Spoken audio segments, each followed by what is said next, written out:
Hi everyone, সেদিন দিনটা ছিল শনিবার আর দিনটা খুব ভালোভাবেই স্টার্ট হয়েছিল, কারণ ব্রেকফাস্টে ছিল লুচি আর আলুর দম, যেটা তো আমার ফেভারিট। তারপর আমি খেয়ে নিলাম কিছু আঙুর অ্যান্ড তারপর একটা কাজ নিয়ে বসেছিলাম। এই যে বক্সটা দেখছো গোল রাউন্ডের, সেটাতে আমি একটা ফ্লাওয়ার বাস বানাবো ঠিক করেছি, তো তার জন্যই সেগুলো নিয়ে বসেছিলাম। এই যে উপরে একটা কাগজের লেবেল দেওয়া আছে, সেটাকেই তুলছিলাম। দেন তারপর দেখা যাক কীভাবে কী করি, আর সেটা অবশ্যই তোমাদের সাথে শেয়ার করব। তারপর করে নিলাম লাঞ্চ। লাঞ্চে ছিল ভাত, পনির আর একটা মাছ ভাজা। তারপর বোনের কিছু কাজ নিয়ে, আমার কিছু কাজ নিয়ে আমি চলে গেলাম একটু হাতিবাগান। আর যাওয়ার পথে দেখলাম অঞ্জলি জুয়েলার্সের বাড়িটা একটা বিয়ে বাড়িও হচ্ছে। তো দেখো কি সুন্দরভাবে গেটটা সাজিয়েছে। তো হাতিবাগানে গিয়ে আমার অলমোস্ট এখানে কাজ কমপ্লিটও হয়ে গেছে। আর স্টেশনারি দোকান থেকে আমি প্রচুর জিনিসপত্রও কিনেছি বোনের প্রজেক্টের জন্য। তারপর বাড়ি ফেরার পথে ঠিক করলাম যে ফুচকা নিয়ে যাব বাড়িতে, তো যেই ভাবা সেই কাজ। তো বাড়িতে ফুচকা পার্সেল করে নিলাম আমার জন্য, বোনের জন্য, মায়ের জন্য।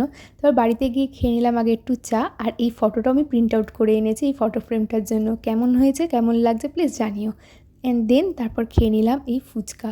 আর সত্যি বলতে এই কয়েকটা ফুচকাতে একদমই মন পোষায়নি, মনে হচ্ছিলো আরও নিয়ে এলে আরও ভালো হতো। So that's is for today's video. I hope ভিডিওটা তোমাদের ভালো লেগেছে। Thank you for watching.